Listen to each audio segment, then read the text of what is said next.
के आराध्य मेरे सदगुरुदेव संत गोपीदास साहब के चरण कमलों में अनंत वंदगी करते हुए यहाँ उपस्थित आप सभी सत्संग प्रेमियों को मेरी सौ प्रेम साहेब बंदगी साहेब बंदगी साहब के बारे में बहुत कुछ बताया जा चुका है।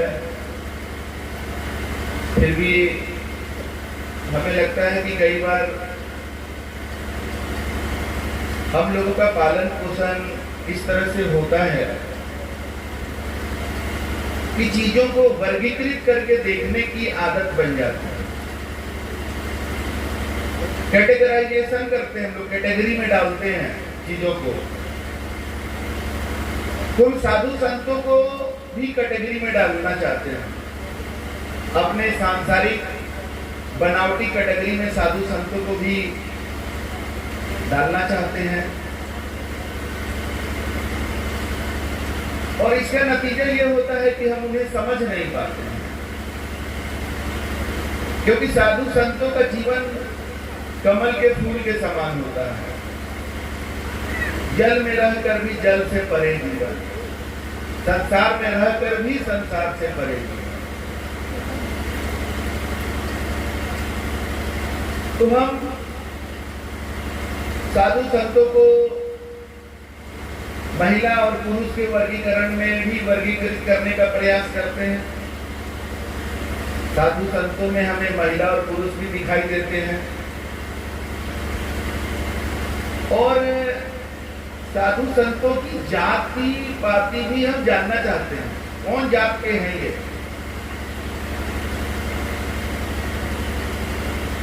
और इसके बाद कौन मत के हैं, उनका साधु संतों का मत भी जानना चाहते हैं। और इन सब चीजों के फेर में हम ऐसे पड़ जाते हैं कि जो उनकी अमृत वाणी हमें ग्रहण करनी है वो हम ग्रहण नहीं कर पाते। ग्रंथों में लिखा हुआ है, जात न पूछो साधु की, पूछ लीजिए ज्ञान। अरे साधु का जात क्या पूछते हो, ज्ञान पूछो ना, वही बता देगा। तुम जानना चाहते हो ना ये कौन है, क्या है, तो उनसे प्रश्न कर लो ना। अक्सर जब हम प्रश्न करने कहते हैं तो लोगों के पास प्रश्न नहीं रहता है, लेकिन वो मेरा जात जानना चाहते हैं, मेरा कैटेगरी जानना चाहते हैं, मेरा मत जानना चाहते हैं। तो ऐसे सामने से तो बहुत कम लोगों को हिम्मत होता है पूछने का। तो एक पीछे में दूसरे से पूछते हैं, अच्छा ये जो आने वाले हैं, जो आए हुए हैं, प्रकाश जी जो बुलाए हैं, ये कौन वाला मतलब मत के हैं ये? तो ऐसा ही नौसिखुआ नीम हकीम खतरे जान से पूछते हैं, तो नीम हकीम बता देता है, न जाना ये कबीर मत के। अरे जो कबीर को जानेगा ना वो कभी कबीर मत नहीं बोलेगा। कबीर का कोई मत नहीं है और कोई मत कबीर से अछूता भी नहीं। अच्छा, तो ये साहेब बंदगी जो है ये कबीर वाले बोलते हैं, तो हम ना बोलेंगे, कारण कि हम बोलेंगे तो कहीं कबीर वाले हम भी बन जाएंगे, हमको नहीं बनना है। अरे भाई, तो अपना बच्चा को इंग्लिश मीडियम स्कूल से हटा लो। बच्चा को इंग्लिश मीडियम में डालता है, और इंग्लिश भाषा किसका है? अंग्रेज लोग का है। अंग्रेज लोग भारत में 100 वर्ष से भी ज्यादा समय तक भारतीयों के ऊपर जुल्म ढाए हैं, अन्याय और अत्याचार किए हैं, हमारे देश का शोषण किए हैं। उनके भाषा और शब्द को, उनका दिया हुआ क्रिकेट खेल को खेलने में, देखने में शर्म नहीं आता है। गुड मॉर्निंग गुड इवनिंग करने में शर्म नहीं आता है। उससे तुमको नहीं लगता है कि क्रिश्चियन बन जाओगे कहीं, अंग्रेज न बन जाओगे कहीं। और साहेब बंदगी जो तुम्हारे ही देश का भाषा है, विनय पत्रिका में देख लीजिएगा आप लोग, साहब शब्द का इस्तेमाल विनय पत्रिका में है। सनातन धर्म का ग्रंथ है ना, जो स्वामी तुलसीदास जी लिखे हैं। गीता प्रेस से जो विनय पत्रिका निकलता है उसकी बात हम बता रहे हैं। उसमें जब आप उसका अर्थ देखेंगे तो साहब का अर्थ स्वामी बताया गया है, मतलब मालिक, मतलब परमात्मा। तो साहेब तो परमात्मा का एक पर्यायवाची शब्द है। जैसे भगवान बोलते हैं, ईश्वर बोलते हैं, साईं बोलते हैं, मालिक बोलते हैं, परमेश्वर बोलते हैं, परमात्मा बोलते हैं, ये सब पर्यायवाची शब्द है। वैसा ही एक शब्द है साहब। और बंदगी, बंदगी शब्द तो वंदना से बना है। बंदगी मतलब समर्पण, अभिनंदन। तो क्या प्रॉब्लम है? नहीं, प्रॉब्लम यही ना है। ये कबीर वाले बोलते हैं तो हम नहीं ना बोल सकते हैं। तो तुम कौन वाले हो? तुम कबीर वाले नहीं हो तो कौन वाले हो? हमसे आके बताओ जरा। तुम कबीर को जानता भी है क्या? नहीं तो हम राम वाले हैं ना। अच्छा, राम वाले हो, ठीक है। तो मांस मछली भगवान राम हमने सिखाए कहीं पर क्या? अभी कोई नेता जो है, राजनीतिक दल का नेता महाराष्ट्र का बोल दिया कि भगवान राम जंगल में क्या कंदमूल खा के रहते थे, वो भी मांस खाते थे। आप लोग स्वीकार करेंगे इस पर? मेरा तो इच्छा थी कि उसको मारता क्यों नहीं है आदमी। ऐसा नेता को सरकार प्रोटेक्शन भी करके रखी हुई है, इसीलिए अनाप शनाप ये सब बकता है। अगर ये सबको फ्री होके घूमना रहे ना तो सबको मार दे आते हैं। लेकिन राइफल लेकर के, बॉडीगार्ड लेकर के, वो भी सरकारी वाला लेके घूमता है और अंट संट बकता है बिना सोचे समझे। यही तो भगवान राम की महानता थी ना, जो जंगल में रह करके भी वो अपना सात्विक जीवन बचाए रखे, कंद मूल फल ये सब खा करके रहे। तो तुम राम वाले हो, कबीर वाला साहेब बंदगी नहीं करोगे तो तुम राम का आचरण अपने जीवन में ले आओ। मत करो साहेब बंदगी, कोई दिक्कत नहीं है। राम बंदगी तो कह सकते हो ना, तुम राम बंदगी करो, लेकिन राम के जो जीवन का आदर्श है उसको जरा अपने जीवन में उतार के दिखा दो। यही मेरा संदेश। मत लड़ो कबीर और राम के ऊपर, क्योंकि तुम्हारी लड़ने की आदत है, तुम्हारा वर्गीकरण करने का आदत है, तेरा जात पात में तुम पले बड़े हो, वो तेरा छूटेगा नहीं और तेरा दुख भी नहीं छूटेगा, तुम्हारी अज्ञानता भी नहीं छूटेगी।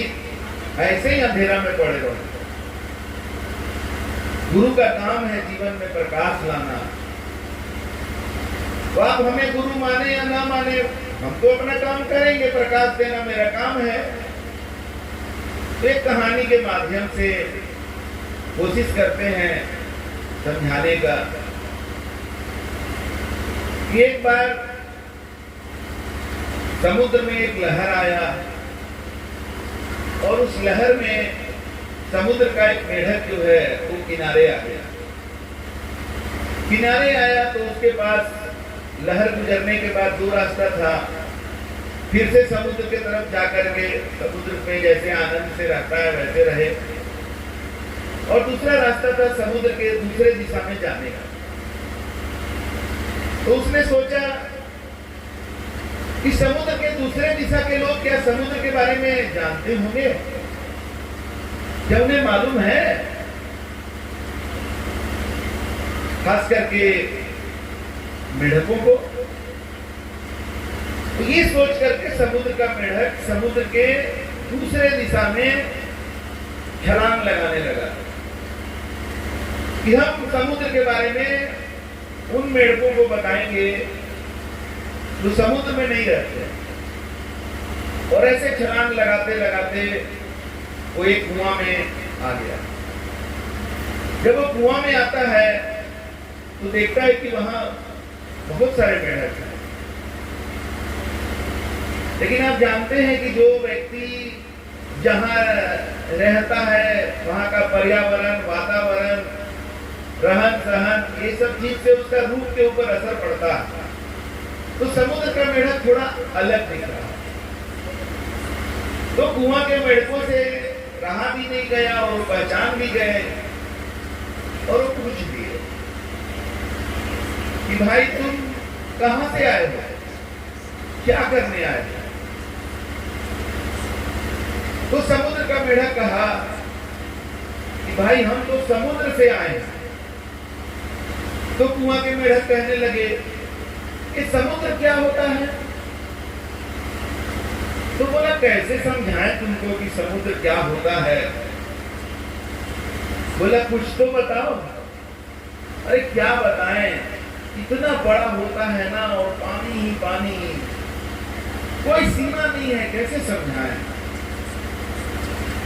तब कुआं के मेढकों में से कुछ मेढक फुदकने लगे। उन्हें लगता था कि वो तो सब कुछ जानते हैं, क्या है समुद्र। अपनी कल्पनाशीलता से वो कल्पना कर रही है, और समुद्र के मेढक के सामने कुआं के चारों तरफ छलांग लगा लगा करके परिक्रमा करने लगे। 2-4 राउंड परिक्रमा करके जब थक गए तो बोले कि समुद्र इतना ही बड़ा होता होगा ना, और क्या होता है समुद्र? तो समुद्र का मेढक मुस्कुराने लगा कि क्या ये समझ रहा है समुद्र को, और हम कैसे इसको समझाएं। इतने में ही मेढकों का जो सरदार है वो भी आ गया। भाई क्या बात क्या चल रहा है? तो उसके सामने जब बात रखी गई तो वो थोड़ा हट्टा कट्टा था, सरदार था। वो बहुत बड़ा बड़ा छलांग अपने ताकत से बहुत लगाया, और जब वो थक गया तो बोला कि इससे बड़ा समुद्र हो ही नहीं सकता। पूरा निष्कर्ष निकाल दिया। जैसे साधु संतों के बारे में बहुत लोग बहुत सारा निष्कर्ष निकालते हैं। हमसे तो बहुत लोग कहते हैं कि साधु को ऐसे होना चाहिए। हम थोड़ा लेट से उठते हैं, बोलते साधु को सवेरे उठना चाहिए। तो बोलते चिड़िया सब तो सवेरे उठ जाती है, सब साधु है। सवेरे उठ जाने से अगर साधु हो जाएगा तो चिड़िया लोग साधु पहला है ना। आदमी तो सवेरे उठता है, कभी देर भी हो सकता है, चिड़िया लोग का एकदम टाइम सेट है। तो हम बोले कि आप कैसे जानते हैं कि साधु को सुबह ही उठना चाहिए? आप साधु हैं? नहीं, हम तो नहीं है, लेकिन हम जानते हैं साधु बाबा को जो एकदम सुबह उठते थे। तो आप क्यों नहीं साधु बन जाते हैं? बोले आप क्यों नहीं साधु बन जाते हैं? आप बन जाइए ना। तो आज जो राजनीति में विपक्षी दल होता है ना, जिसको करना धरना कुछ नहीं है, लेकिन विरोध हर चीज का करेगा। कहता है हम तो विपक्ष है ना, हमको सत्ता दीजिएगा तब ना हम कुछ करेंगे। तो सत्ता तेरा मुंह में चम्मच से दिया जाएगा। सत्ता ले लो, कौन रोका है? चुनाव होता है, उसमें ले लो सत्ता। तुम इतने काबिल हो तो करना धरना कुछ नहीं है, और खाली विरोध करना है। तो भाई जिसको सही साधु नजर नहीं आ रहा है ना, कोई लोग बोलते हैं आजकल का बाबा लोग, तो तुम बन जाओ, तुम बहुत सही है ना, तुम बन जाओ ना। एक बार हमारे गुरुदेव के शिष्य बोले कि हम सोच रहे हैं ना कि आपकी तरह हम भी कूद जाएं। हम बोले कूद जाओ। तो बोला आप मतलब समझे ना? बोले बिल्कुल समझ रहे हैं।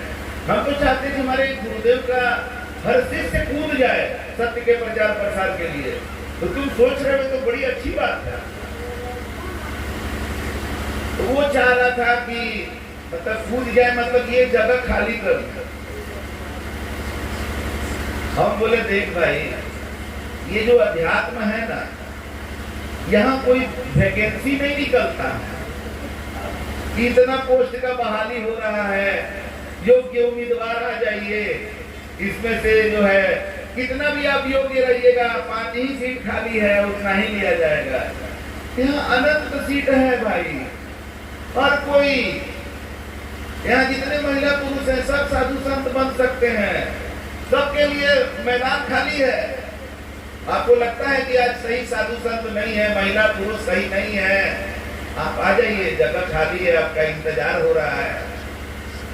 जो अवगुण आपको दिखाई दे रहा है आज के साधु संतों में, बाबा में, वो सब गुण अपना दूर करके आप आ जाइए, सबसे अच्छा बन जाइए।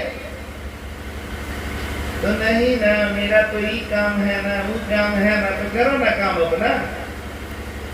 साधु संतों के बारे में टिक्का टिप्पणी मत करो, उस लायक भी हो के नहीं, देख लो ग्रंथों में लिखा हुआ है, 7 द्वीप 9 खंड में गुरु से बड़ा ना कोई, करता करे सो कर न सके, गुरु करे सो होए। और गुरु के बारे में क्या कहा गया है? साधु स्वरूपी गुरु है। गुरु कब, किस रूप में मिलेंगे आपको? गुरु जब मिलेंगे तब साधु के रूप में ही मिलेंगे। साधु स्वरूपी गुरु हैं, और गुरु मिल गए तो क्या हुआ? गुरु स्वरूपी आप, परमात्मा गुरु के रूप में मिलते हैं और गुरु साधु के रूप में मिलते हैं। कितना बड़ा पद है, कितनी बड़ी महिमा है। उसके बारे में कुछ भी बोल लेते हो, मुंह है तब। ये जुबान परमात्मा दिए हैं तो कुछ भी बोल लेते हो।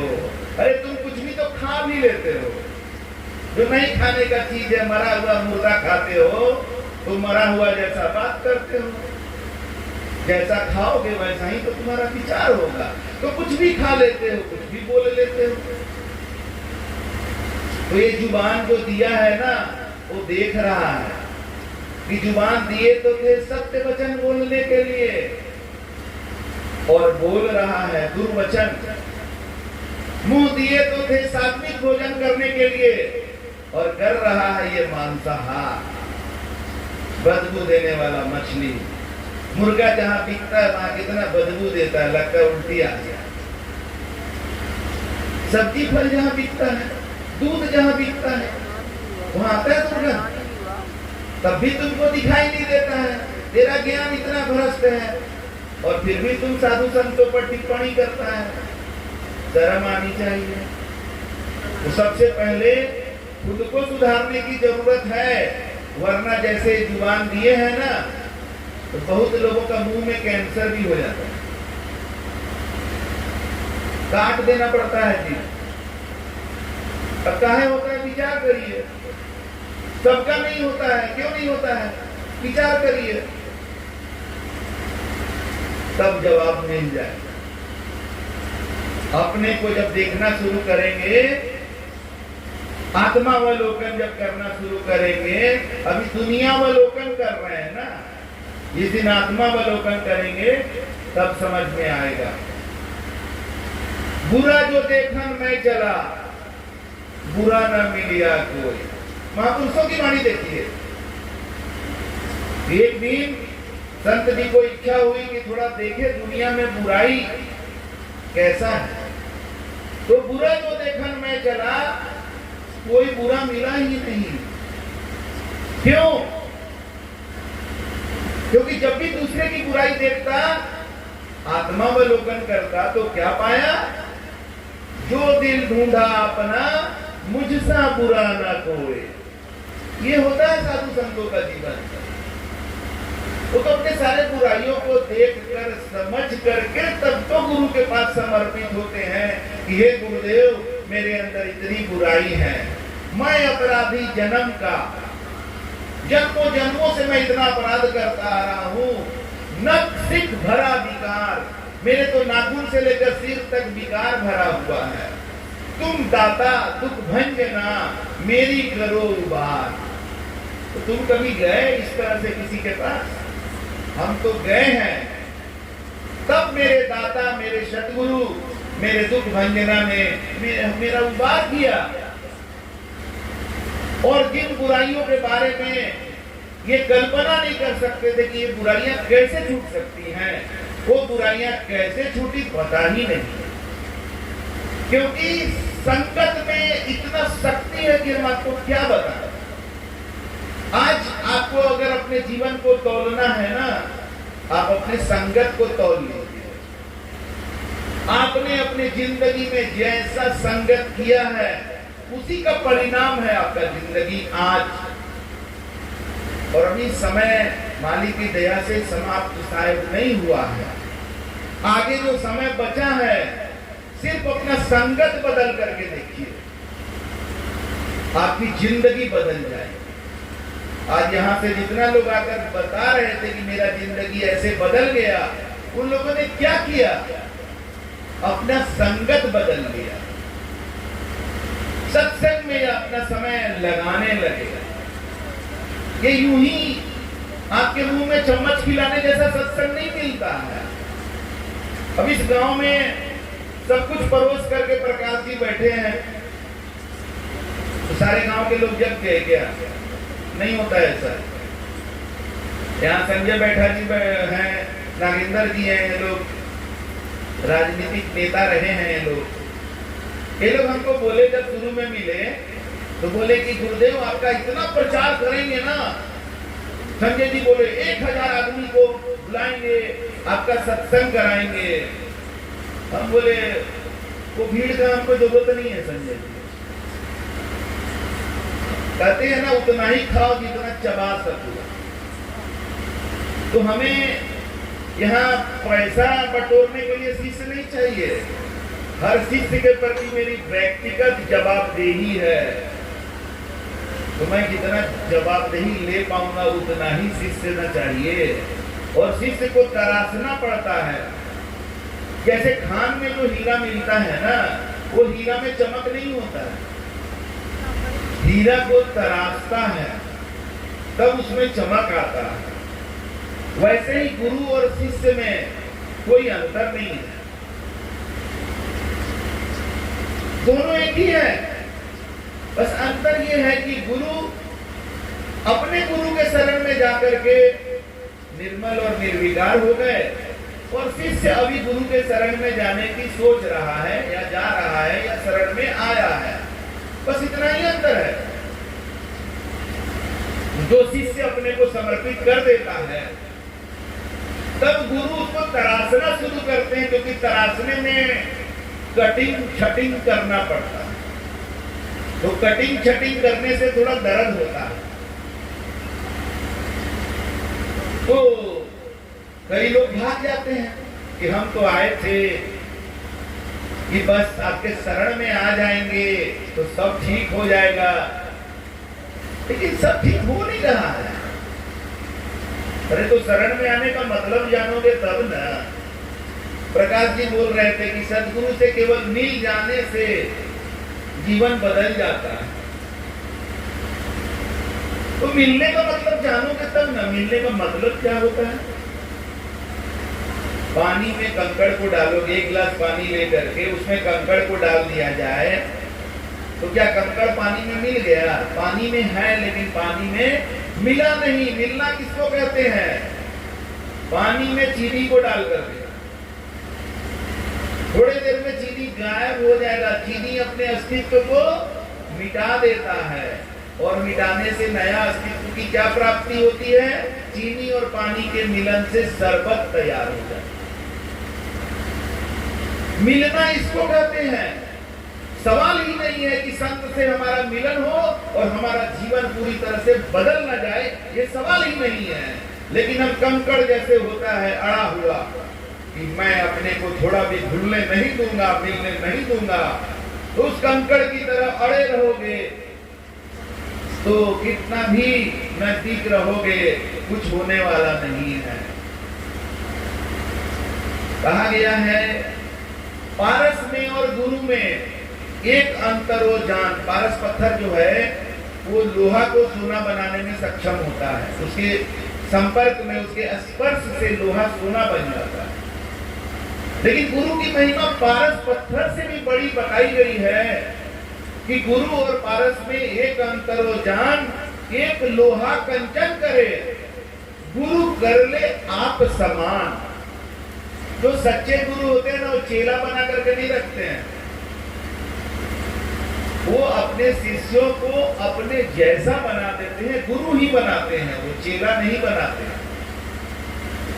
वही दर्शन इसमें बताया गया है कि पारस पत्थर तो लोहा को सोना बना देता है, उससे लोहा का उस मटेरियल का वैल्यू बढ़ गया, वो लोहा सोना बन गया। लेकिन वो किसी दूसरे लोहा को सोना नहीं बना सकता है। बस वहीं तक उसका वैल्यू बढ़ा। लेकिन जब सच्चे गुरु हमारे जीवन में मिलते हैं तो हमें अपने जैसा बना देते हैं। मतलब जैसे गुरु सक्षम होते हैं किसी के जीवन को बदलने के लिए, वैसे वो शिष्य भी अब सक्षम हो जाता है लोगों के जीवन को बदलने के लिए। जैसे प्रकाश जी जीवन को बदल रहे हैं कि नहीं? सबसे पहले शुरुआत तो अपने पिताजी से की है। तो इनके पिताजी जो है बहुत समय तक अध्ययन करते रहे और अभी 1 साल पहले जो है उनके दिल में इस तरह का भाव आया। कभी बता रहे थे ना मंच से, तो कहते हैं charity begins from the home. अगर परोपकार करना है तो पहले घर वालों का करो ना। जो घर वालों का नहीं कर सकता वो बाहर का क्या करेगा? जो अपना बीवी बच्चा को त्याग देगा वो दूसरे का क्या करेगा? तो कई बार हमसे लोग कहते हैं तो आप बाबा बन के तो रहते कहाँ हैं? हमारे वही घर में जहाँ पहले रहते थे। तो पत्नी वही घर में रहती है जहाँ पहले हमारे साथ। बच्चा लोग भी वही घर में रहता है। अच्छा, तब मैंने सोचा कि बहुत बड़ा बन गए हैं, लेकिन वो लगा कि नहीं कुछ खास नहीं हुआ। बड़ा तो तब होते जब बीवी को छोड़ देते, तब मानते कि बड़ा तो तब होते जब बच्चा को छोड़ देते। बच्चा पढ़ रहा है कि नहीं पढ़ रहा है कोई परवाह नहीं करता। अच्छा, नौकरी तो करते थे बिजली विभाग में? हाँ, कर रहे हैं, नौकरियों कर रहे हैं। तो कुछ खास नहीं, तब कुछ खास नहीं हो सकेगा, उसको ऐसा लगता है। और ये सब त्याग देते तो उसको कहता ये कौन सा बाबा बन गया जी आप? पत्नी को छोड़ दिए, ठीक नहीं किए। बच्चा को छोड़ दिए, ठीक नहीं किए। नौकरी क्या छोड़ दिए? तो ये कैसे ही सेठ जी जो है अपने सेठानी को लेके जा रहे थे, तो उनके पास जो है घोड़ा था, तो घोड़ा पर दोनों चढ़ के जा रहे थे। तो भारी भरकम थे, तो घोड़वा थोड़ा लड़क रहा था। तो देखा तो कह रहा है कि कैसा है ये सेठवा, इसको बुझा नहीं रहा है, दोनों बैठ गया है, घोड़ा बेचारा देखो कैसे कर रहा है। तो सेठ जी को सुनाई दे दिया। तो सेठ जी क्या किए कि घोड़वा पर से उतर गए, भाई घोड़ा पर ज्यादा लोड हो जा रहा है। सेठानी को बैठा, बोले चलो ठीक है तुम चलो, हम उतर जाते हैं। तो कुछ आगे गए तो एक तो कहता है देखो सेठवा को, बीवी को बैठे लिए घोड़ा पर, अपने नीचे चल रहा। तो फिर सेठ जी सुन लिए, तो बीवी को उतार दिया, अपने बैठ गए घोड़ा पर। तो फिर आगे गए, गजब है सेठवा जी, औरत को देखो ना पैदल चला रहा है, अपने जो घोड़ा पर बैठ गया। तो फिर सेठ जी सुन लिए। अब इस बार सेठ जी भी उतर गए, सेठानी भी उतर गई, घोड़ा के चले दिए, चलो घोड़ा को ऐसे ही ले चलते सब। तो तब फिर आगे गए तो कह रहा बड़ा बेवकूफ आदमी है, घोड़ा रख ले है, दोनों पैदल चल रहा है। बोले ना ये लोग आपको किसी हाल में ठीक से रहने नहीं देंगे। किसका सुनना चाहिए ये हम आज आपको बता रहे। मन किसका सुनना चाहिए? जिसके जैसा बनना चाहते हो उसका सुनना चाहिए, क्योंकि जिसका सुनोगे उसके जैसा बन जाओगे। इसलिए उसका सुनो जिसके जैसा बनना चाहते हो। आज बहुत लोग हैं जो कहते हैं कि मेरे गुरु तो मेरे माता पिता ही हैं। बहुत अच्छी बात है। तो मेरे पिताजी को भी लगता था, अब वो अपने माँ पिताजी को कितना गुरु मानते थे तो हमको नहीं पता, क्योंकि हम होश में आए तो दादा दादी हमारे नहीं थे। लेकिन वो चाहते थे कि अपने बेटा का गुरु हमको रहना चाहिए। और मेरे जीवन के पहले हीरो मेरे पिताजी ही थे, और उनको हम बहुत ऊंचा दर्जा देते थे, बहुत सम्मान करते थे। सवेरे उठ के उनके चरण में बंदगी करते थे, ये सब कुछ चलता रहा। लेकिन हम तो रामचरितमानस का एक लाइन पढ़ लिए थे कि प्रातः काल उठे रघुनाथा, अब मातु पिता गुरु देव ही माथा। तो हमारा दिल में हमेशा एक घूमते रहता है कि हम तो खाली अपने माता पिता के चरण में माथा दे रहे हैं, भगवान राम तो गुरु के चरण में भी माथा देते थे। तो मेरा गुरु कौन होंगे, कैसे होंगे, ये हम कल्पना करते रहते थे। तो हम कल्पना में ये बनाते थे कि मेरा गुरु कोई अनुभवी आदमी होना चाहिए, जो अनुभव अपना जीवन का हमको बता देंगे तो मेरा जीवन आसान हो जाएगा। और मेरा गुरु ऐसा सहज और सरल होना चाहिए जिनसे हम कोई भी बात बता सके, जो दोस्त को भी कई बार आदमी नहीं बताता, वैसा बात भी हम अपने गुरु को बता सकते। ये मेरा विचार, हम ऐसा गुरु खोज रहे थे। परमात्मा की दया से वैसे गुरु हमें कहाँ मिल गए, ट्रेन में मिल गए। हमने पहचान लिया क्योंकि मेरी खोज थी। अब यहाँ भी बहुत लोग आए हैं, जिसका खोज होगा उसको मिलेगा, जिसका खोज नहीं है उसको तो ठीक था। सत्संग कैसा लगा, ठीक था, और किसी का जिंदगी बदल जाएगा। अभी आप लोग देख रहे हैं, नागेंद्र जी बोले ना गृह प्रवेश में आए थे, हमको याद आता है इनका आना। ये जब आए थे तो हम उस समय मंच से इनको देखे, हाथ में दुनिया भर का धागा बांधे हुए थे। हमको लगता है कोई बड़ा पंडित इस गांव का आ गया है, अब ये कुछ तर्क वितर्क अपना यहाँ रखेगा भाई, इसीलिए आगे आकर के पीछे से देखे, पीछे से आगे आकर के बैठ जाए। देखिए कुछ था तो जीवन बदल गया, तर्क वितर्क करने नहीं आए। हाँ दिखाइए अपना जरा ऐसे करके, हाँ पूछा करिए ऐसे करके। अभी देखिए एक वो है, कहाँ है ये रक्षाबंधन में हमसे बंधवाए थे, तो सब हट गया, सुरक्षित है ना।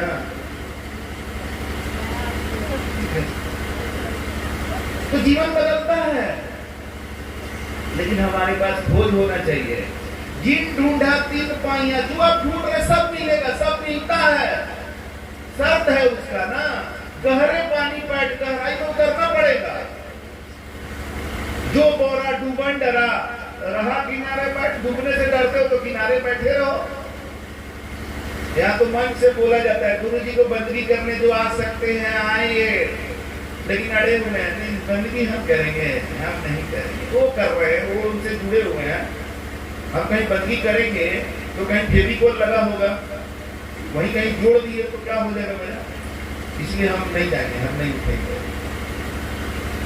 रहो अपने जगह पर, मेरा काल हो गया, हमको काल दे दो, तुम मालिक की दया से सब है मेरे पास। हम बिजली विभाग में डेप्यूटी सेक्रेटरी के पद पर हैं, अच्छा सैलरी है, गस्टेड ऑफिसर हैं, बहुत फैसिलिटी देती है बिजली विभाग, गाड़ी, driver, diesel, magazine, paper, refreshment, सबके लिए अलग अलग पैसा देती है।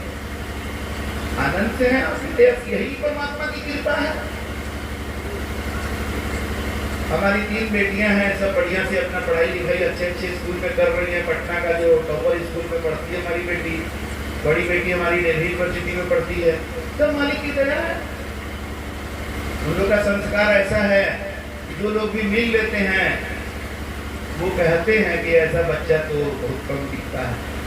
स्कूल में आज तक पेरेंट टीचर मीटिंग में जब भी गए, टीचर लोग का बस हम जाते हैं तो कितने पेरेंट्स को देखते हैं, पता नहीं क्या क्या बात करते रहता है। हम जाते हैं तो बस सीधा बोलते हैं कि आशीर्वाद दीजिए मेरा बाल बच्चा आगे बढ़े, बस आप गुरु हैं।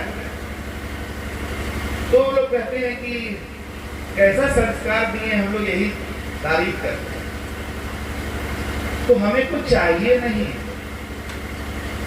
हमें चाहिए जो विनी साहब बोली ना कि इनका भी स्वार्थ है, हमें चाहिए वो भूला भटका तो भरे पड़े हैं दुनिया में, वो भूला भटका चाहिए जो रास्ता खोज रहा है कि कोई तो हो जो हमें सही जगह पहुंचा दे। गुरु का काम है आंख खोलना, गुरु की महिमा अनंत अनंत है, अनंत किया उपकार, लोचन अनंत उघारिया, अनंत दिखावन हार। गुरु का परिचय ये है, लोचन अनंत उघारिया। ये जो लोचन है, जो आंख है ना चमड़ा का, ये आंख से विज्ञान कहता है कि 2 किलोमीटर तक का चीज आपको दिखाई देगा। तो ये अनंत का आंख कहाँ है? अरे वही अनंत का आंख अंदर है, जिसको विवेक का आंख कहते हैं, जो हमें बताता है कि सही क्या है, गलत क्या है। और उसके बिना हम परमात्मा का दर्शन नहीं कर सकते हैं। जब तक हमें सही गलत का ज्ञान नहीं होगा, जब तक हम गलत चीजों को छोड़ेंगे नहीं, हमें परमात्मा का दर्शन नहीं हो सकता है। तो वो आंख खोलने वाले को गुरु कहते हैं। अनंत लोचन अनंत उघारिया, अंदर वाले अनंत लोचन को खोल देने वाला गुरु जो है, उसका उपकार हमारे ऊपर अनंत है। तो वो आंख हमारे जीवन में चाहिए, जिससे हम उस अनंत को देख सकें, अपने सही और गलत को देख सकें। इसी को समझाया गया है कि सत्संग बिनु सत्संग विवेक न होही। साधु संतों के संगत के बिना विवेक नहीं जगेगा। और प्रभु कृपा बिन सुलभ न सोही, और परमात्मा के कृपा के बिना ये सुलभ नहीं है। तो आइए, वहां का मेढक वाला कहानी जो चल रहा था, वहां फिर से आते हैं। तो मेढकों का सरदार बोला कि इससे बड़ा तो समुद्र हो ही नहीं सकता है, फाइनल। तो समुद्र का मेढक बोला कि देखो दोस्त, तुम जैसा छलांग लगाए ना, ऐसा ऐसा छलांग जिंदगी भर लगाते रहोगे, तब भी तुम समुद्र का आता पता नहीं लगा सकते हो। उसका एक ही तरीका है, एक ऐसा छलांग लगाओ जो कुआं से बाहर चलो, फिर हम तुम्हें समुद्र का करके तुम समुद्र को अनुभव कर सकते हो, और कोई उपाय नहीं है तुम्हारे पास। तो आज सोच करके देखिए कि आपका जीवन कुआं में का जीवन है या समुद्र का जीवन है। अब आपको मेढक नहीं बोल रहे हैं, हम आपको कह रहे हैं कि जीवन का विचार करिए कि आपका जीवन एक संकीर्ण दायरे में है या अनंत में है। तो संकीर्ण दायरा क्या है? अगर आपकी सोच सिर्फ अपने माता पिता, बच्चा और पत्नी तक सीमित है, तो आप कुआं के मेढक हैं। आप जितना पैसा कमाते हैं, देखिए सरकारी सिस्टम है, जो लोग गवर्नमेंट जॉब में हैं या अच्छे कॉर्पोरेट जॉब में हैं, उन लोग से भारत सरकार टैक्स ले लेती है कि नहीं? ये सरकार का सिस्टम है कि तुम पूरा कमाएगा और बस टैक्स नहीं देगा, लाओ टैक्स लाओ। और जो जितना कमाता है उसे उतना ज्यादा टैक्स लेती है। तो सरकार तो आपसे टैक्स छीन लेती है, कोई विकल्प ही नहीं है। नौकरी करने वाले जानते हैं, कितना भी लुका छुपा करेंगे, उनका कोई विकल्प नहीं, उनका टैक्स कट जाएगा। तो सरकार अपना हिस्सा छीन ली, तो उसके बाद जो बच रहा है उसमें 10% आपको बचत करना चाहिए अपने भविष्य के लिए, बाल बच्चों के भविष्य के लिए। 10 नहीं करिएगा तो 20 कर लीजिए। उसके बाद कम से कम 10% तो समाज के लिए रखिए। कहीं किसी का मदद करना हो, कोई सत्कर्म हो रहा है, वहां पर मदद करिए। तब आप कुआं वाला जीवन से निकल सकेंगे। थोड़ा ही सही, अरे भाई मेरा इनकम इतना ही है, उसी में से एक खास इनकम समाज पर खर्च करिए। उसके बाद आपका अगर सोच अपने जाति तक सीमित है कि हम ये जात हैं, कहीं किसी का कोई दुख हुआ, कि किसी को एक्सीडेंट हो गया, कोई मारा गया, हत्या हो गया, तो आपके अंदर सवाल उठता है, कौन जात था? अच्छा वो जाता है। अरे एक दिन ऐसा हो सकता है कि आपके साथ कुछ ऐसा हो और आपका मदद वो करेगा जिस जात से आप नफरत करते हैं। मेरे पिताजी बड़े जातिवादी व्यक्ति थे। हालांकि हमको सिखाए कि तुम्हारी जाति मानव जाति बचपन में, लेकिन हम सीख गए, मानवतावादी हो गए, तो कहने लगे कि तुम ये क्या कर दिए, तुम जात पात एकदम समझते नहीं हो। तो हम बोले कि पिताजी आप ही तो सिखाए थे। तो हम तो बहुत लोग को सिखाए। तो आप खुश होइए कि वो बेटा तो आपका सीख गया, लेकिन वो दुखी ही रहे इस बात के लिए कि मेरा बेटा जात का दायरा छोड़ दिया। तो मेरे पिताजी का एक बार एक्सीडेंट हो गया,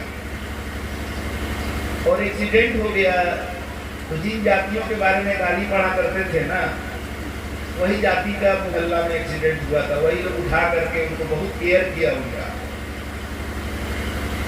तो परमात्मा झटका देते हैं भाई। एक बड़े प्रोफेसर साहब थे, ज्ञानी पुरुष थे,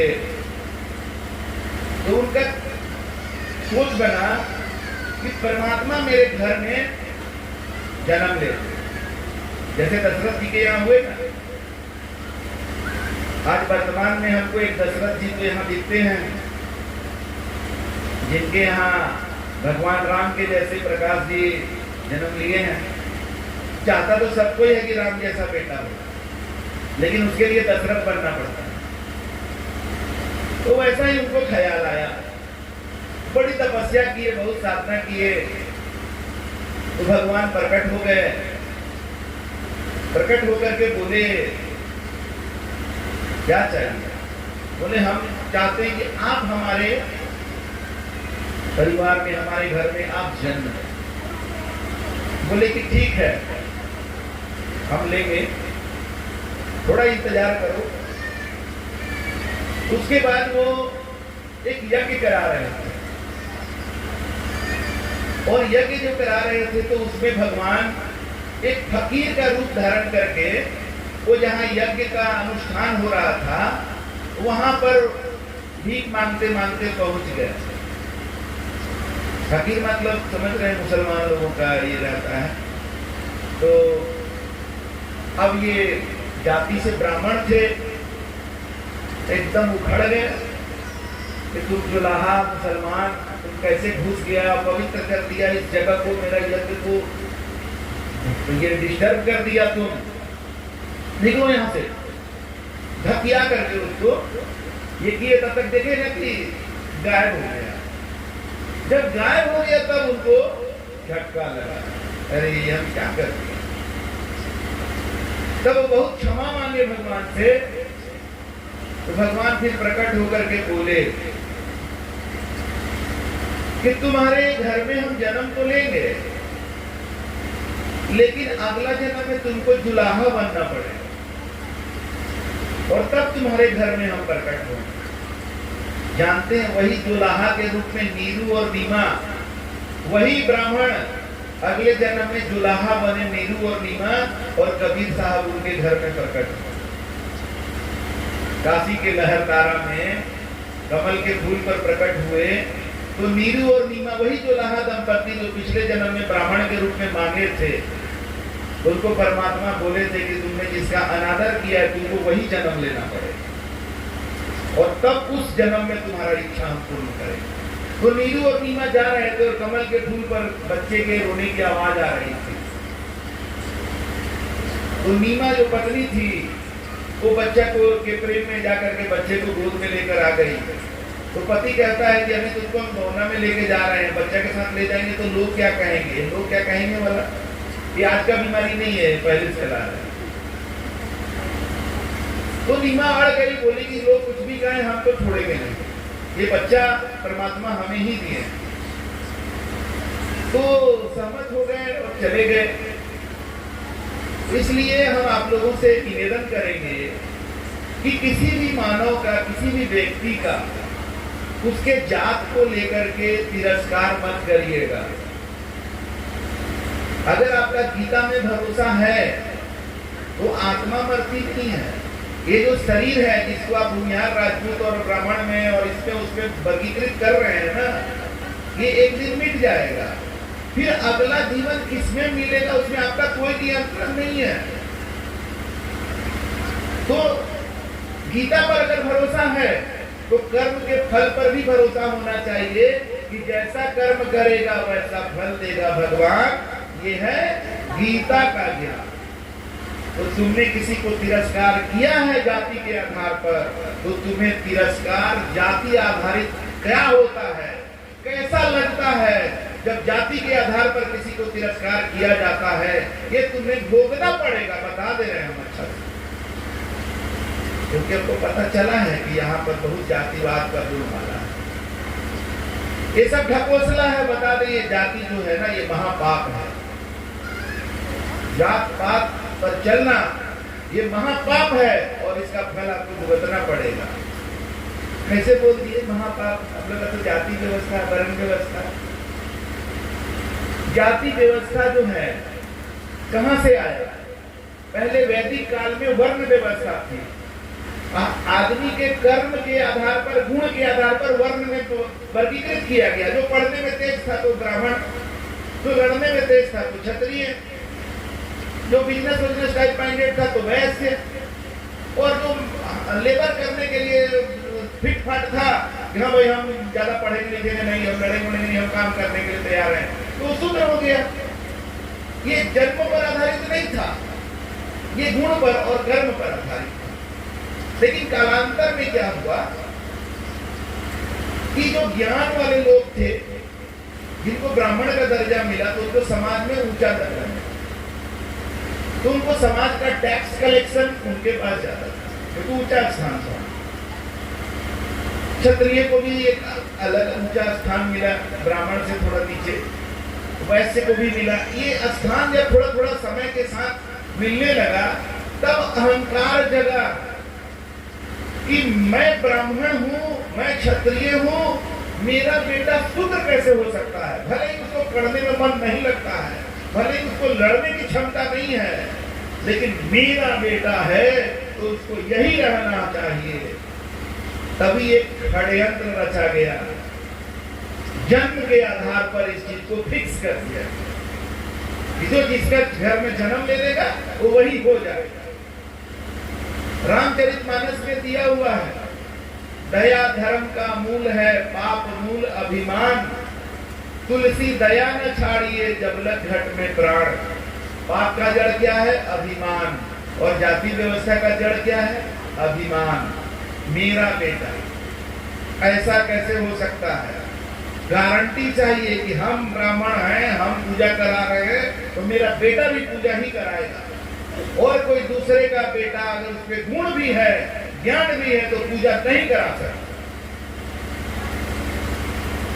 तो इसलिए जातिवादी लोगों को और संप्रदायवादी लोगों को भगवान नहीं मिलेंगे, बताते रहते हैं। अब देखिए भाई, हम अच्छा बाबा कहलाने के लिए नहीं आते, और हम बड़ा बाबा हैं नहीं, हम तो छोटा मोटा बाबा हैं। बड़ा बाबा लोग आते हैं टीवी पर, हम तो सामने आते हैं। बड़ा बाबा लोग का बड़ा बड़ा आश्रम है, हम तो जहाँ रहते हैं वही आश्रम है। तो हम न बड़ा बाबा हैं और न हमको अच्छा बाबा बनना है, हमको अच्छा कहलाने के लिए नहीं आए, हम सच्चा बाबा। यही मेरी पहचान है, तो सत्य बात बोलेंगे, आपको अच्छा लगे या अच्छा ना। किसी जातिवादी, किसी संप्रदायवादी व्यक्ति को भगवान नहीं मिलेंगे, हम ठीक से बोल दे रहे हैं। तो भगवान किसको मिलेंगे?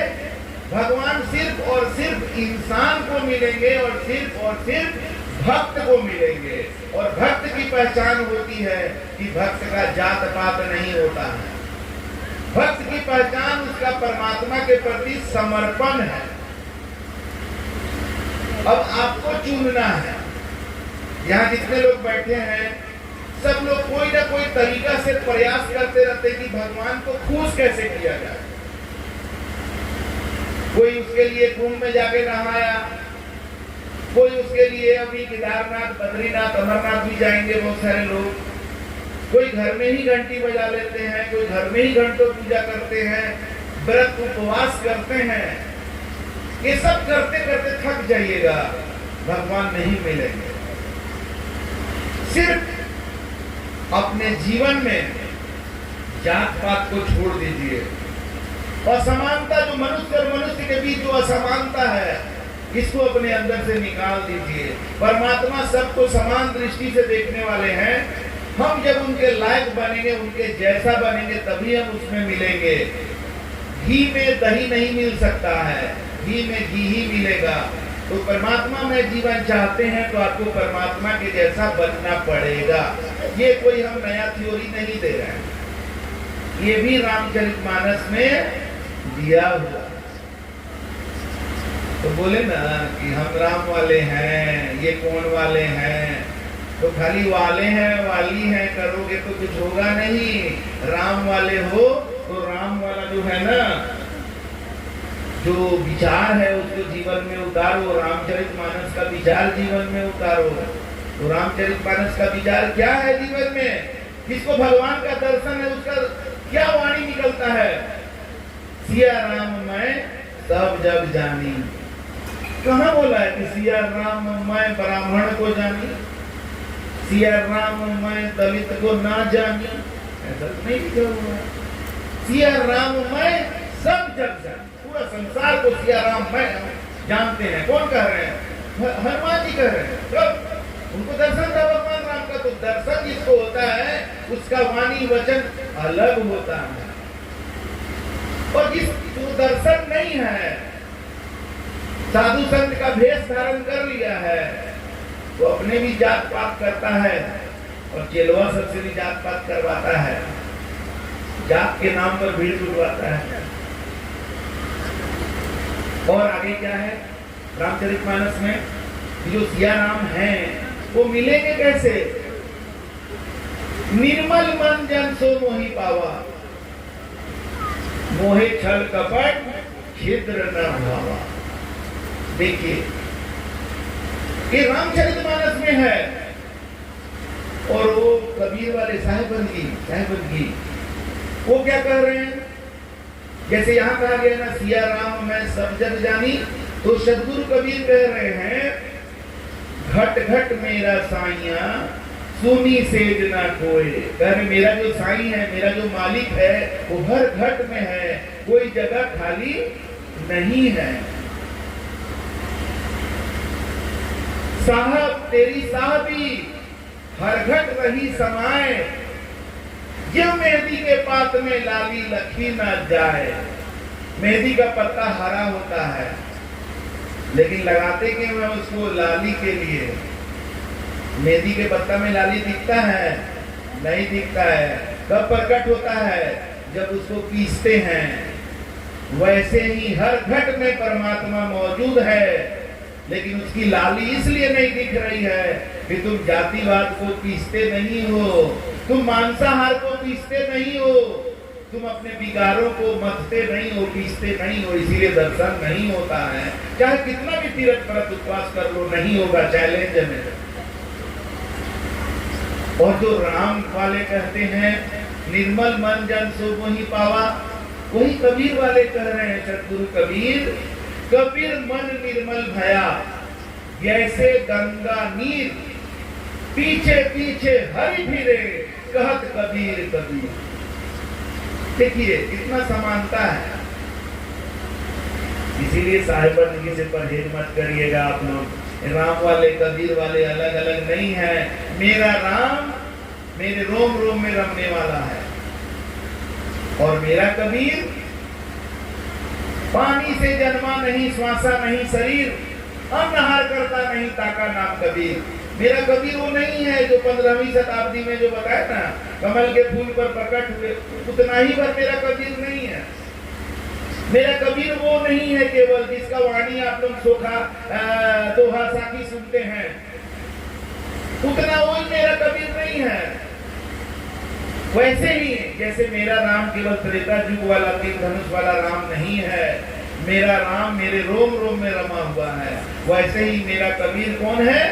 जो पानी से जन्मा नहीं, मतलब जो गर्भ में नहीं रहता, श्वासा नहीं शरीर, श्वास नहीं लेता है, अन्नहार करता नहीं, वो अन्नहार नहीं करता, तो कौन है भाई ऐसा? अरे वही तो आत्मा है हमारी, वही हमारी आत्मा है। आत्मा गर्भ में जन्म नहीं लेता है, गीता में है ना, ये ना जन्म लेता है ना मरता है। जो जन्म लेगा वो मरेगा। गर्भ में जन्म शरीर लेता है, आत्मा जन्म नहीं लेता है। तो पानी से नहीं जन्मा है आत्मा, और आत्मा को श्वास लेने की जरूरत नहीं है, तभी तो श्वास रुक जाता है, तब भी आत्मा रहती है। और आत्मा को भोजन की भी जरूरत नहीं होती है, वही तो कबीर है और वही राम है। तो लड़ाई कहाँ है? क्योंकि आप न राम को जानते हैं न कबीर को जानते हैं, इसलिए लड़ाई है। इस दिन राम और कबीर को जान जाएगा तो लड़ाई खत्म हो जाएगा। आप कृष्ण को नाम लेना चाहते हैं, आप कृष्ण का नाम लीजिए, आप शंकर का नाम लेना चाहते हैं उनका नाम लीजिए, हमको कोई प्रॉब्लम नहीं है। लेकिन आप कृष्ण को जानिए तो, शंकर को जानिए तो, बिना जाने समझे भागे जा रहे हैं। कोई रास्ता बता दिया, कौन रास्ता बताया? जो रास्ता बताया उसको खुद दर्शन नहीं है। मार्केट से जाते हैं, शंकर भगवान के कैलेंडर खरीद के ले आते हैं। आजकल हम देखते हैं बड़ा तरह तरह के कैलेंडर में फोटो देखते हैं शंकर भगवान का, अजीब अजीब। किसी में पार्वती जी को गले लगाए तो कहीं पार्वती जी का कुछ और, शंकर जी का अजब अजब तरह का देखते हैं। अरे भाई कौन बताया कि ऐसे ही शंकर भगवान एनी टाइम गला में सांप लपेट ले बैठे रहते होंगे क्या? एक सिपाही रहता है जिसको बंदूक दिया जाता है तो भी बंदूक पर रख देता है, और कितना ढोते रहेंगे, रख बंदूक इधर। शंकर भगवान हर समय गला में सांपे लपेट ले रहते होंगे, हाथ में डमरू या त्रिशूल पकड़ ले रहते होंगे। ऐसा सजा कहाँ दे रहे हो, कैसे समझ लीजिए? और तो और लोग सोचते हैं कि शंकर भगवान गांजा भांग नशा सब करते हैं इसीलिए देवता है। बताइए जरा सा, गांजा पीने वाला, दारू पीने वाले को आप अपना गाड़ी चलाने दीजिएगा जी? और तीनों लोग का मालिक जो होगा वो गांजा और दारू ये सब करने वाला होगा? अरे वो ये सब के मालिक हैं, नाश करने वाले देवता हैं, विध्वंस करते हैं, तो यही सब उनका विध्वंस का साधन है। आदमी को नाश करने का इससे अच्छा उपाय क्या होगा कि उसके अंदर नशा हो जाए। और मजेदार बात है कि वो हम लोग बड़े प्यार से करते हैं, अपने नशा से बड़ा प्रेम है। यहाँ बहुत लोग होंगे जो गुटखा खाते होंगे, दारू पीते होंगे, गांजा पीते होंगे। आपको बर्बाद करने का इससे अच्छा उपाय कुछ नहीं होगा जो आप खुद कर रहे हैं। नशा नाश करता है। अब एक तरफ परमात्मा का दिया हुआ जो शरीर है, जीवन है, स्वास्थ्य है, उसको आप एक तरफ नाश कर रहे हैं, दूसरी तरफ परमात्मा से दया मांगिएगा तो क्या मिलेगा आपको? इसीलिए नशा करने वाले का भक्ति कभी स्वीकार्य नहीं होगा। आपको अच्छा नहीं लग रहा है, आपको चुनना पड़ेगा कि अब ये मेरा जीवन कब समाप्त हो जाए, कोई ठिकाना नहीं है। तो नशा से प्रेम करें, गुटखा से प्रेम करना है कि भगवान से प्रेम करना है, चुनना पड़ेगा। अपने आप को गफलत में रखोगे तो कब तक रखोगे? एक दिन तो फाइनल फैसला हो ही जाएगा, सब कुछ खत्म हो जाएगा। उसके पहले जग जाओ, नशा और भगवान में से चुन लो क्या चाहिए, दोनों नहीं मिलेगा। जातिवाद और परमात्मा में से चुन लो, दोनों नहीं मिलेगा। मांस मछली खाने में और परमात्मा में से चुन लो, दोनों एक साथ नहीं होगा। ये हम ऐसे नहीं बोल रहे हैं, सब आपको प्रमाण के साथ हम बात कर रहे हैं। और अभी हम प्रवचन देकर के टीवी वाले और यूट्यूब वाले नहीं है कि गायब हो जाएंगे, हम रहेंगे यहाँ पर। आप लोगों के प्रश्न का स्वागत है। मेरे बात से अगर अभी एक धारा प्रवाह में बोल रहे हैं, कोई कंफ्यूजन हो, कोई तरह का प्रश्न हो, आप मेरे सामने आकर के हमसे बात कर सकते हैं कि आप ये बात गलत बोले थे, आपका ये बात हमको अच्छा नहीं लगा, हम बताएंगे। तो परमात्मा को अपने जीवन में जो आप खोज रहे हैं, सब लोग खोज रहे हैं, खुश करना चाहते हैं, तो उसका एक ही तरीका है, मोको कहाँ ढूंढे रे बंदे, मैं तो तेरे पास हूं। ये सद्गुरु कबीर की वाणी है। और गोस्वामी तुलसीदास देखिए रामचरितमानस में कह रहे हैं, ईश्वर अंश जीव अविनाशी जीव। हम लोग सजीव है ना, हमारे अंदर जीव है ना। जीव क्या है बता रहे गोस्वामी तुलसीदास, ईश्वर अंश जीव अविनाशी। ईश्वर का अंश है जीव, वो अविनाशी है, उसका कभी नाश नहीं होता है। चेतन अमल सहज सुख राशि, वो चेतन है, अमल है, उसमें कोई मैल नहीं है। कई बार लोग कहते हैं कि गुरु का पूजा करता है, लोग आरती दिखाता है, आदमी का आरती किया जाता है, आदमी में लैट्रिन रहता है, पेशाब रहता है, इसीलिए पत्थर का मूर्ति बना लेता है, ना वो लैट्रिन करता है ना पेशाब करता है। लेकिन उसका पूजा करके तुम जाते हो, तुम तो लैट्रिन पेशाब लेके जा रहे हो, तो तेरा मूर्ति तो अपवित्र हो गया। अरे भाई, गुरु शरीर नहीं होते हैं। गुरु की निर्मलता शरीर का निर्मलता नहीं है, गुरु की निर्मलता उनके मन की निर्मलता है, और आत्मा तो सबका निर्मल है। आत्मा में मैल लग ही नहीं सकता। जो मैल है मन में है, और आत्मा का जुड़ाव मन के साथ ये जीवन में है, और आत्मा और मन दोनों शरीर से जुड़ा हुआ है। तो गुरु शब्द होते हैं, गुरु शरीर नहीं होते हैं, और गुरु परमात्मा के साक्षात स्वरूप होते हैं। इसीलिए गुरु की आरती की जाती है। हाँ, तो आरती करते हो गुरु की तो आशीर्वाद मिलता है। तुम्हारा अभी तक का आरती में तो कभी आशीर्वाद मिला नहीं। प्रसाद खिलाए तो भगवान खाए नहीं। यहाँ खिला दो, हमको नहीं खिलाओगे, किसी को खिला दो, कोई गरीब को खिलाओ, किसी को भी खिलाओ, रिजल्ट आएगा। और हम लोग करते भी हैं। प्रसाद चढ़ा करके फाइनली क्या करते हैं? लोगों को ही तो खिलाते हैं, उसी का रिजल्ट है। और पत्थर का मूर्ति का आरती करते हैं तो उसका क्या रिजल्ट है?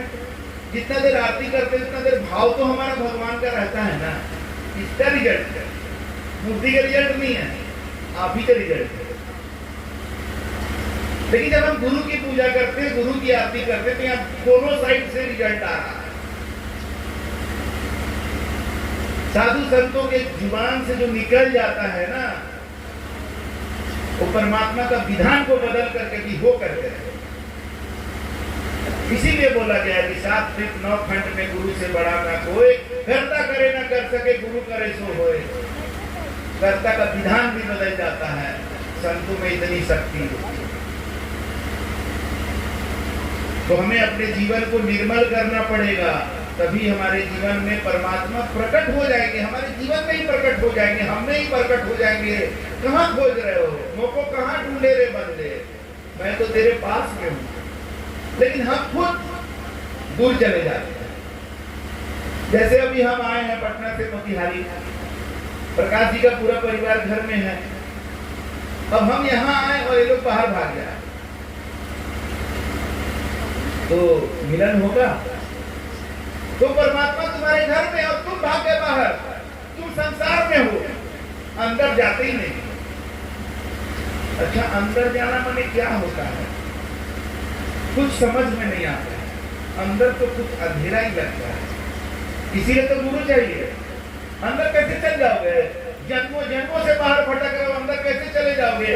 अंदर ले जाने के लिए ही गुरु चाहिए। और तुम केवल सोचते हो गुरु माने क्या होता है? वही ना, प्रवचन, यही बोलेंगे ना, मीठ खाना छोड़ दो, ये खाना, ये सब तो हम जानते करते हैं। अरे कुछ नहीं है। यहाँ से जो हम बोल रहे हैं ना, ये सिर्फ प्रचार है। एक्चुअल ज्ञान तो मेरे संगत में रहिएगा तब मिलेगा। एक्चुअल रिजल्ट तो हमारे संगत में रहिएगा तब मिलेगा। उसका ये प्रचार है केवल। जैसे नागेंद्र जी गिर प्रवेश के कार्यक्रम में आए और बहुत लोग आए थे, लेकिन उसमें से कोई हमसे मिलने नहीं आया अलग से, और ये आ गए और मिलते ही रहे। ये तरीका है। तो जो कार्यक्रम था क्या था? प्रचार था। प्रचार से कौन प्रभावित हुआ? ये नैतिका। रिजल्ट कब आया? नैतिका नहीं कर।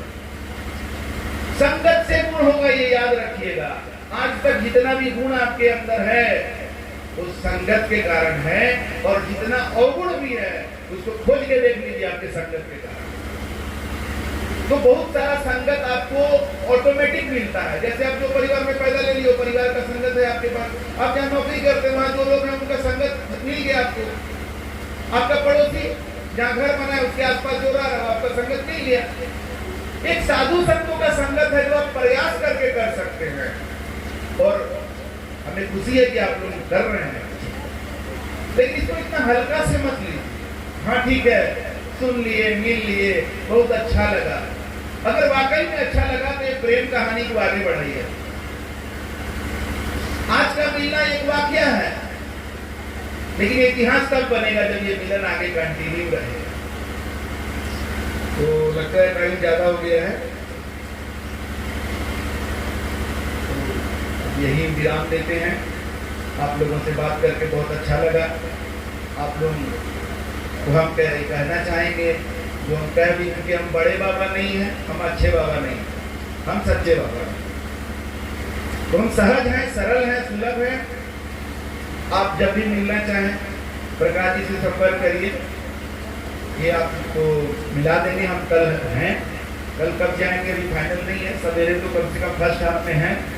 मिलिए, अपना प्रश्न करिए। हमसे कोई नाराजगी हो तो हमसे आमने सामने बात करिए। बहुत लोगों का बात हम तक घूम करके आ ही जाता है, जो ऐसे बोलता है वैसे बोलता है। तो कहते उसको मेरे सामने ले आओ ना, जरा मेरे सामने बोले तो मजा आएगा थोड़ा बात करने में। कहते नहीं आता, बोलता ही नहीं है तेरे सामने। तो हम कहेंगे, आप लोग को प्रेरित करेंगे, उत्साहित करेंगे कि आपके अंदर जितना भी अच्छा कुछ भी कुछ विद्वान मेरे सामने बताइए। हो सकता है कुछ क्लियर होगा तो संबंध अच्छा बनेगा, आपका भी विचार ये हो जाएगा। और मन में रखेंगे तो क्या होगा, कोई फायदा नहीं है इससे। थोड़ा प्रकट करिए, हम बुरा नहीं मानेंगे, इसका हम आपको दावा करते हैं। आप मेरे से रिलेटेड कोई भी प्रश्न करिए, हम बुरा नहीं मानेंगे, हम उसका जवाब देंगे। अब जवाब देंगे तो वीर रस का कविता अगर कोई मीठा मीठा करके गाएगा तो अच्छा नहीं कहलाएगा ना। तो अगर आपका प्रश्न वीर रस का होगा तो मेरा जवाब भी वीर रस में प्राप्त होगा। याद रखिएगा, ये मत कहिएगा कि बाबा तो गुस्सा आ गए, गुस्साते नहीं है। कहा गया है कि जिनके स्वप्न हो क्रोध उर कपहु न होत प्रवेश। जो सच्चे गुरु होते हैं ना, उनका सपना में भी क्रोध उनके हृदय में प्रवेश नहीं कर सकता।